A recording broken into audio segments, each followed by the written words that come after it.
All right and welcome to all. आज का जो डेट है वो है 9 फरवरी 2021। आज का यूपीएससी मेंस क्वेश्चन देख लेते हैं। सबसे पहले जो ये क्वेश्चन है, आज हमने किसकी तैयारी करी? आज हमने जनरल स्टडीज़ पेपर 1 में जो हिस्ट्री का पेपर आता है, हिस्ट्री और ज्योग्राफी, और हिस्ट्री में भी अगर आप और ज़्यादा स्पेसिफिक जाएँ तो art and culture. Art and culture के लिए सबसे पहले तो आपने एनसीईआरटी पढ़ी होगी, प्लस आप नितिन सिंघानिया की बुक, सिर्फ 2 सोर्सेज ये रिफ़र करने हैं। अब से हम जो भी एनालिसिस देंगे आपको ये भी बता देंगे कौन कौन से सोर्सेज पढ़ने हैं और क्या क्या पढ़ना है। ओके, नाउ आज का क्वेश्चन सबसे पहले वर्ड से देख लेते हैं। 250 वर्ड, यानी कि जो जेन्युइन आंसर राइटिंग आती है, यूपीएससी की कॉपी आती है, उसके 3 पेज। ठीक है, 2.5 से 3 पेज आप लिखेंगे और उनके लिए यही 3 पेज दिए भी जाते हैं जो एक्चुअल में जो ओरिजिनल आंसर सीट की कॉपी होती है। क्वेश्चन क्या है? Mughal rulers were man of acute aesthetic awareness. Patron है आर्ट एंड कल्चर के, मतलब जो लोग आर्ट एंड कल्चर के लिए बिल्डिंग बनाते हैं, बहुत सारी चीज़ें हैं, उनको भी संरक्षित करते हैं, इनकरेज करते हैं। The build beautiful cities building in India. अब सबसे पहले इंट्रोडक्शन में और उसका जो बॉडी पार्ट है उस पर मुग़ल, इंट्रोडक्शन में मुग़ल रूलर्स के बारे में बता दोगे, किसने क्या किया, किसने किसको पैट्रॉन किया, और सबसे बड़ी बात है बॉडी पार्ट में आप ये बता दोगे कैरेक्टरिस्टिक्स कि एक अलग पहचान क्या थी मुग़ल जब आर्किटेक्चर डेवलप हुआ था, इवोल्यूशन हुआ 16 से 17 सेंचुरी के बीच में। ठीक है, मतलब 1500 से आप कह सकते हो 1699 तक ये जो चीज़ें हैं किस तरह से डेवलप हुई। पहले बॉडी पार्ट में देखो, पहला वाला पता चल जाना चाहिए। इंट्रोडक्शन में कुछ मुग़ल के जो बहुत ज़्यादा अभी यूनेस्को के हेरिटेज ये वगैरह वगैरह, ये एग्जांपल देके इंट्रोडक्शन लिख सकते हो कि मुग़ल रूलर्स ने ये किया था। फिर बॉडी पार्ट में कैरेक्टरिस्टिक्स लिख दोगे। ओके, क्या क्या अलग विशेषताएं थी। आज से हम क्या करेंगे, जनरली देखिए जो पेड यूज़र्स होते हैं उनको हम स्ट्रक्चर तो बताते हैं, इवन सोर्सेज भी बता देते हैं कि किस तरह से आपको लिखना है, यानी कि मॉडल आंसर आपको खुद दे दिया जाता है। अब हम आपको ये प्रैक्टिस करवाते हैं कि आपको देख के लिखना है, बट किस तरह से लिखना है ये प्रैक्टिस बहुत ज़्यादा इंपॉर्टेंट होती है। एक्चुअल में बहुत सारे बच्चे ये होते हैं कि इनिशियल में खुद से लिखने का ट्राई करते हैं। देखिए, चाहे टॉपर हो या एवरेज बच्चा हो, खुद से नहीं लिखना चाहिए क्योंकि आपके पास पॉइंट होंगे ही नहीं। ठीक है, तो आपको अभी आंसर राइटिंग स्किल का मतलब यही होता है कि किस तरह से अरेंज करना है और देख के किसी एक बड़ी चीज़ को छोटे शब्दों में लिखना है। नाउ पहला पार्ट तो ये हो गया। जो दूसरा पार्ट होगा उसके बाद अलग अलग मुग़ल रूलर्स के बारे में लिखना है 16 से 17 सेंचुरी के बीच में, बस। ठीक है, इससे ज़्यादा और स्टैटिक पोर्शन में कोई ज़्यादा डिमांड है नहीं। ओके, स्ट्रक्चर भी बता दिया है, यहाँ पर सोर्सेज भी बता दिए हैं। एक एक करके सबके आंसर राइटिंग हम चेक करेंगे। ठीक है, देखिए इतने सारे हमारे जो एस्पिरेंट हैं, पेड यूज़र्स हैं, उन्होंने यहाँ पर लिखा हुआ है। अगर आप बात करेंगे कोई भी आंसर राइटिंग, मैं शो करता हूँ आपको। देखिए सबसे पहले ये आंसर राइटिंग चेक कर लेते हैं। देखिए एग्जामिनर कैसे चेक करता है, सबसे पहले इंट्रो पार्ट वो देखेगा। इंट्रो पार्ट में इन्होंने बता दिया कि यस, नॉर्दर्न और सेंट्रल इंडिया में बहुत ज़्यादा फल फूली, पैट्रोनेज भी दिया इन्होंने बहुत सारे लोगों को 16 से 17 सेंचुरी के दौरान। और मुग़ल पीरियड में बहुत सारी चीज़ें, इस्लामिक आर्किटेक्चर नॉर्दर्न इंडिया में बहुत ज़्यादा फैला। इन्होंने एग्जाम्पल दे दिया जो कि बहुत ज़्यादा भव्य हैं। Major example Mughal architecture are Red Fort, Taj Mahal, Buland Darwaza extra. और उसके बाद देखिए कैरेक्टरिस्टिक्स ऑफ मुग़ल आर्किटेक्चर उन्होंने बता दिए कि अलग कैसा था। बट यहाँ पर मैं इनको एक सजेशन दूंगा कि आंसर राइटिंग में आप क्या कीजिए कि ये 1 2 3 ऐसे पॉइंट मत डालिए। इसके पीछे मैं रीज़न ऑलरेडी बहुत बार बता चुका हूँ। एग्जामिनर आपको जज करता है कि आपने या तो ज़्यादा पॉइंट लिखें या कम पॉइंट लिखें। चाहे आप 5 पॉइंट लिखो, 6 पॉइंट लिखो, फिर वो ज़्यादा हो जाएगा, 2-3 पॉइंट लिखो कम हो जाएगा। इसलिए एग्जामिनर को ये सोचने का, एग्जामिनर के माइंड में ये बात डालो ही मत कि आपने पॉइंट कम लिखे हैं या ज़्यादा। तो मैं यहाँ सभी बच्चों को क्या सजेशन देता हूँ, सभी बच्चों को ये सजेशन देता हूँ कि आप क्या कीजिए, डैश करके लिखिए। ठीक है, तो आपने यहाँ पर कैरेक्टरिस्टिक्स बता दिए। ठीक है, दूसरा कैरेक्टरिस्टिक्स के बाद आपने क्या किया है, यहाँ पर देखिए ये अब से जो पोर्ट्रेट जो है लैंडस्लाइड मोड में आप सेंड करना। ठीक है, ये थोड़ा सा इशू आता है इसमें। फिर चलिए यहाँ पर अभी आज इसको ऐसे ही जो है हम रिव्यू कर लेते हैं। Dash dash dash. अब यहाँ पर अगर आप देख रहे हैं तो इन्होंने डायरेक्ट टू द पॉइंट लिखा। सबसे पहले इंट्रो में मुग़ल आर्किटेक्चर बता दिया कि किधर किधर फैला था, सेंट्रल और नॉर्दर्न इंडिया में, कुछ एग्जाम्पल दिए थे, इनफ है। फिर कैरेक्टरिस्टिक्स बता दिए। अब लास्ट में बॉडी पार्ट में देखो, यहाँ पर इन्होंने बाबर, अकबर, ठीक है, इनके बारे में, हुमायूं, इनके बारे में जो इन्होंने डेवलप किया है, जो आर्किटेक्चर इन्होंने बिल्डअप किया है 16th सेंचुरी से 17th सेंचुरी के बीच में, एक एक करके। अब ऐसे जो स्टैटिक पोर्शन वाले जो क्वेश्चन होते हैं वो ज़्यादा डिमांड नहीं करते कि आपको करंट का सोचना है, इसमें करंट का इंक्लूड करना, नहीं, जो टू द पॉइंट दिया है ऐसे क्वेश्चनों में। तो इसलिए हम क्या करते हैं, आपको अलग अलग टाइप के क्वेश्चन, यानी कि स्टैटिक भी करवाते हैं, करंट बेस्ड भी करवाते हैं, और जो प्रीवियस ईयर होता है वो भी करवाते हैं। तो आज के क्वेश्चन से हमें क्या देखने को मिला कि सपोज ऐसे स्टैटिक पोर्शन वाले क्वेश्चन आएंगे तो क्या डिमांड है क्वेश्चन की। देखो जैसे ये क्वेश्चन लिखा है, बहुत सिंपल है, मुग़ल रूलर्स, वही है, अवेयरनेस थी उनको बहुत ज़्यादा, पैट्रॉन आर्ट एंड कल्चर के थे, और इनका इवोल्यूशन ट्रेस करना था। बस आपको सेकंड पार्ट तो सभी को पता है, बाबर, अकबर, हुमायूं, औरंगजेब, इन सब ने अपने अपने काल में क्या क्या चीज़ें की वो चीज़ें बतानी थी। बहुत सिंपल सी बात है, एक दो लाइन सभी के बारे में लिखना था, आंसर खत्म हो जा रहा था। इनिशियल में मुग़ल का इंट्रोडक्शन कहाँ से कहाँ तक फैला हुआ था, इनफ है, और कुछ एग्जांपल, रेड फोर्ट, ताजमहल, वो एग्जांपल इनफ है, ठीक है, और कैरेक्टरिस्टिक्स क्या विशेषताएं थी मुग़ल रूलर की। ओके, अब यहाँ पर देखिए, यहाँ पर इन्होंने इंट्रोडक्शन लिखा है, बट यहाँ पर देखिए अगर ये आप आंसर देखेंगे तो इंट्रोडक्शन ऐसा लग रहा है कि यहाँ पर 2 बार इंट्रोडक्शन लिखा गया है। तो ये मैं कहूँगा एक एक्चुअल में जो जेन्युइन फॉर्मेट होता है वो नहीं है, ठीक है।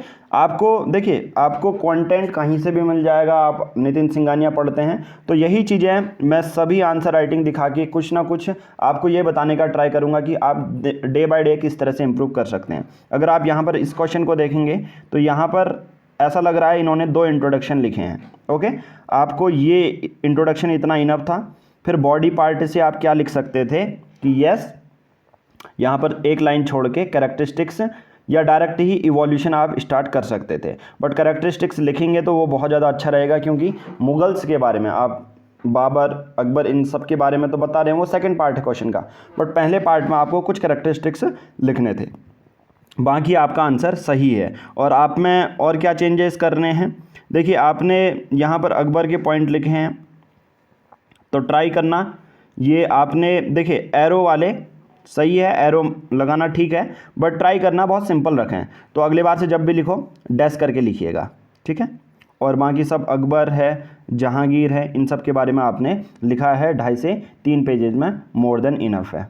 ओके, उसके बाद यहाँ पर देखिए बहुत सारे ऐसे यहाँ पर आंसर सीट हमें देखने को मिली है जहाँ पर एक्चुअल में ड्रॉ भी किया है फिगर, ठीक है, एक्चुअल में यहाँ पर ड्रॉ भी किया है। तो इस तरह के छोटे छोटे जो एलिमेंट होते हैं वो बहुत ज़्यादा एक्सप्रेसिव बना देते हैं आपके आंसर को। तो आज से हम ये करेंगे कि थोड़ा सा, अब से हम जैसे पहले 2 आंसर राइटिंग एनालिसिस करते थे, क्योंकि ऑलरेडी सोर्स हम बता देते हैं तो आपको बताने की ज़रूरत नहीं है फॉर्मेट क्या रहने वाला है। फॉर्मेट हम एनालिसिस दूसरों की कॉपी एनालाइज करके बताएंगे कि हाँ आप अपने अपने चीज़ों में क्या क्या इंप्रूव कर सकते हो, क्या चीज़ें नहीं करनी चाहिए, क्या चीज़ें करनी चाहिए, ठीक है। इससे मैं ये समझता हूँ और हमारी टीम ये समझती है कि आपका इंप्रूवमेंट ज़्यादा होता है, रेदर देन हम एक मॉडल आंसर दे देते हैं उस बेसिस पर नहीं, बल्कि बच्चों की जो कॉपियाँ लिखी हैं उसके बेसिस पर, ठीक है। यहाँ पर इन्होंने देखो अच्छा सा इंट्रो लिखा, बहुत अच्छा है इंट्रो पार्ट, ठीक है, मुग़ल आर्किटेक्चर। और ज़रूरी नहीं है कि देखिए बहुत सारे बच्चे यहाँ पर स्पेस छोड़ देते हैं, मैं कहूँगा कि आप स्पेस ना छोड़ें, डायरेक्ट यहीं से लिखें। कोई ऐसा नहीं होगा कि यहाँ पर इतना छोड़ के कुछ अलग से दिखने वाला है, अच्छे से लिखें जो एक्चुअल में। देखिए जब आप आंसर राइटिंग करेंगे, जब IAS PCS बन जाएंगे तब आपको ऑफिशियल लेटर भी लिखने पड़ते हैं, ठीक है। तो अगर आप लिखेंगे तो इस बेसिस पे कैसे लिखेंगे, ओके। हालांकि बहुत सारे आपके जो स्टेनोज होते हैं वो लिखते हैं आपके बिहाफ में, बट एक्चुअल में बात ये नहीं है कि आप कैसे लिखेंगे, बात ये है कि अच्छा क्या लगना चाहिए, एक एक्चुअल ऑफिशियल फॉर्मेट क्या होना चाहिए, ये स्पेस मत दीजिए, ठीक है। अब छोटी छोटी चीज़ें इंप्रूव करनी पड़ेंगी आपको, ये इंट्रोडक्शन इनफ है। अब देखो आपने स्पेस छोड़ा, बिल्कुल सही है, फिर डायरेक्ट आपने बता दिया कैरेक्टरिस्टिक्स, ओके, आपने जो क्वेश्चन की डिमांड थी। अब मैं कहूँगा आपसे ABCD, देखिए पॉइंट सब स्टैटिक पोर्शन में कोई ऐसा अलग सा पॉइंट नहीं होता, सभी के कैरेक्टरिस्टिक्स अगर मुगल एम्पायर के हैं, मुगल एम्पायर के पूरे ये हैं तो हैं, बट ABCD मत डालिए, डैश करके लिखिए, ठीक है, आपके लिए ये सजेशन है। दूसरा, आपने जो एलिमेंट डाला है ये ड्रॉ करके, सब लोगों से ये है कि ऐसे एलिमेंट आप इंक्लूड कीजिए अपने उसमें, ठीक है, अपने एलिमेंट इंक्लूड कीजिए। और ट्राई ये करना, जैसे आपने जो कंक्लूज़न है, ठीक है, थोड़ा सा ये बड़ा कर दिया है, इसको ट्राई करना और थोड़ा सा और ज़्यादा शॉर्ट हो जाए तो बहुत अच्छा आंसर आपका हो जाएगा। ओके, आपने हर चीज़ यहाँ पर इंक्लूड की हुई है। नाउ यहाँ पर एक हमारी हिंदी जो है हिंदी लैंग्वेज के बेसिस पे हिंदी भाषा में लिखा गया है। देखिए यहाँ पर इंट्रो लिखा इन्होंने, बिल्कुल सही है। अब यहाँ पर थोड़ा सा स्पेस दे दीजिए, थोड़ा सा यहाँ पर देखिए जो अगर आप देखेंगे ऐसा लग रहा है पूरा जो इंट्रोडक्शन पार्ट है वो पूरा यही है, ठीक है। अगर एग्जामिनर देखने वाला होगा तो आपके लिए सजेशन क्या है, आप में कैसे चेंज ला सकते हैं और अच्छा इंप्रूव कैसे कर सकते हैं। आपने ये लिखा है, बिल्कुल सही है। थोड़ा सा और स्पेस देके आप यहाँ पर थोड़ा सा नीचे विशेषताएं लिख सकते हैं, ठीक है। इस्लामिक शैली हुआ करती थी, तो ये सब चीज़ें आप थोड़ा सा और ज़्यादा नीचे एक छोटा सा गैप देके और अच्छा लिख सकते हैं। फिर आपने बिल्कुल जो क्वेश्चन में पूछा गया है टू द पॉइंट लिखा है कि 16 से 17वीं सदी के बीच में वास्तुकला का किस तरह से विकास हुआ। आपने बाबर, हुमायूं, ठीक है। आप ये 1-2 नहीं भी डालेंगे चलेगा, कोई दिक्कत नहीं है, बट 1-2 से जैसा मैंने बोला कि व्यू पॉइंट कैसा चलता है वो, ठीक है। बाबर, हुमायूं, आप सिर्फ बाबर भी लिखते डैश करके, बहुत अच्छा फॉर्मेट देखने को मिलता। ओके, अकबर, ठीक है, जहांगीर, अकबर के उसमें फतेहपुर सिकरी के कैंपस, शाहजहां, ओके। फिर आपने टू द पॉइंट यहाँ पर कंक्लूजन लिख दिया सिर्फ छोटे उसमें, तो ये परफेक्ट हम कहेंगे इस तरह से। ये है आपका, ये है एक तो 1, 2, 3 आपको इंक्लूड नहीं करना। दूसरा यहाँ पर थोड़ा सा स्पेस दीजिए ताकि इंट्रोडक्शन का पार्ट अलग से ही लगे। ओके, नाउ जो हमारी सबसे पहली जो कॉपी है, जो हमारे पहले एस्पिरेंट सबसे पहले सबमिट करते हैं आंसर, तो ये हैं। बट आपके में क्या सजेशन देना चाहेंगे हम, देखिए आपका अगर जो इंट्रोडक्शन है वो थोड़ा सा छोटा होना चाहिए। ऐसा लग रहा है ये जो 2 पार्ट हैं वो इंट्रोडक्शन के हैं। आप क्या कर सकते हैं, इंट्रोडक्शन को ऐसा होना चाहिए, इंट्रोडक्शन ये छोटा कीजिए। सबसे पहले इंट्रोडक्शन इतना बड़ा मत कीजिए, ट्राई ये कीजिए कि ये पहला वाला और दूसरा पार्ट आप इंक्लूड करना चाहते हैं, सही है, बट ट्राई ये कीजिए इन दोनों पार्ट को हम छोटा कैसे बना सकते हैं। यही एक्चुअल में आंसर राइटिंग की स्किल है। आप छोटा इंट्रोडक्शन का पार्ट इतना बना दोगे, उसके बाद हल्का सा यहाँ पर से साइड से एक एग्जाम्पल लिख के बुलंद दरवाज़ा वगैरह, रेड फोर्ट, ताजमहल, 3 एग्जाम्पल लिख सकते थे। और इन 4 लाइन को छोटा बन के ये 4 लाइन का इंट्रोडक्शन और या 3 लाइन का इंट्रोडक्शन और एग्जाम्पल लिख के आपका अच्छा आंसर हो सकता था। इसके बाद यहाँ पर इंपॉर्टेंस है, आपने डेस्क करके लिखा है, बहुत अच्छा है। बाकी आगे का आंसर बिल्कुल सही है, ठीक है। ट्राई ये करना थोड़ा सा जब मेंस आते आते थोड़ा सा राइटिंग में इम्प्रूवमेंट और करना, ठीक है। बहुत सारे लोग कहते हैं राइटिंग मैटर नहीं करती, बट राइटिंग भी मैटर करती है। ट्राई ये करना कि राइटिंग थोड़ा सा और ज़्यादा इम्प्रूव हो जाए। ओके, बाकी और दूसरा ये है, कंक्लूजन को भी इतनी बड़ी चीज़ें जब आप इंक्लूड करते हो तो उसको और ज़्यादा छोटा कैसा बनाया जाए अच्छे उसमें, ठीक है। बाकी ये मोर देन इनफ है। तो चलिए आज के उसमें हमने कुछ 4-5 कॉपी का एनालिसिस किया। होप आपको ये समझ में आ गया होगा। एक तो अगर आप डायग्राम इंक्लूड करते हो किसी चीज़ में, वो एक एक्स्ट्रा एलिमेंट होता है, आपकी जो आंसर राइटिंग की कॉपी होती है दूसरों से अलग करता है। दूसरा हमने क्या सीखा, 1, 2, 3 ABCD ना लिखते हुए सिर्फ डैश करके लिखें तो वो आपके आंसर को बहुत ज़्यादा सिंपल दिखाता है, रेदर देन इतना ज़्यादा ड्राइंग करके, एरो करके ये देखने की ज़रूरत नहीं है। तीसरा आप लोगों ने क्या सीखा, तीसरा आप लोगों ने ये सीखा कि इंट्रोडक्शन ज़रूरी नहीं है कि आप स्पेस देके लिखें, इंट्रोडक्शन जहाँ पर से लाइन है वहाँ से लिख के शुरू करो। चौथा, इंट्रोडक्शन में ऐसा 8 या 9 लाइन नहीं होनी चाहिए इंट्रोडक्शन में, सिर्फ 3 लाइन लिखो, फिर स्पेस दो और जो क्वेश्चन ने पूछा है वो लिखो, ठीक है। तो आज के आंसर राइटिंग में होप आपने बहुत सारा इम्प्रूव किया होगा, बहुत सारे लोगों ने। जैसे यहाँ पर है, ये देखिए, ये जो आंसर है ये पूरा साफ़ है, क्लीन यहाँ पर लिखा गया है, हर चीज़ को इन्होंने पूरा बताया हुआ है। चाहे कंक्लूज़न की बात कर लें, ठीक है, चाहे यहाँ पर बॉक्स की बात कर लें, सबके बारे में इनिशियल में ये ट्राई ये करना। बहुत सारे जो बच्चे होते हैं ये बॉक्स और ये ऐसे करते हुए थोड़ा सा टाइम वेस्ट होता है उनका, तो ट्राई ये करना, जैसे ये बच्चे हैं तो शॉर्ट टाइम में लिखने का ट्राई करना। अब आपके पास देख के लिखना है, बट और ज़्यादा जल्दी जल्दी और अच्छे फॉर्मेट में कैसे लिखें, ये एक अच्छा फॉर्मेट है, ठीक है। थोड़ा सा और स्पेस देके यहाँ पर ये इनफ है, मोर देन इनफ है, ठीक है। तो ऐसे ही आंसर हमने देख लिए। तो आज की इस वीडियो में इतना ही करेंगे। Thank you.